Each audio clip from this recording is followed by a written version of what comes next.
How to remove permission and access from Google Drive.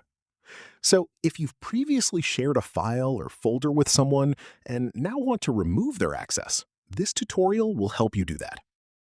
Now, the first thing you need to do is open up Google Drive on your computer. Once you're inside Google Drive, locate the file or folder that you want to remove access from. Now, click on the three vertical dots next to the file or folder. From the menu that appears, hover over Share and then click on Share. Now you will see a list of people who currently have access to the file. To remove someone's access, click on the drop-down menu next to their name. From here, select Remove Access. You can also change their permissions from editor to viewer or commenter if you don't want to remove them completely. Now, if your file is set to anyone with the link, you can also change that. Under the General Access section, click on the drop-down menu and change it from anyone with the link to restricted.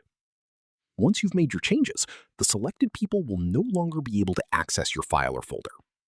So it's really as simple as that, guys. If you did find this video helpful, then let me know in the comments. Make sure to like the video and subscribe for more Google Drive tutorials. And I'll see you in the next one.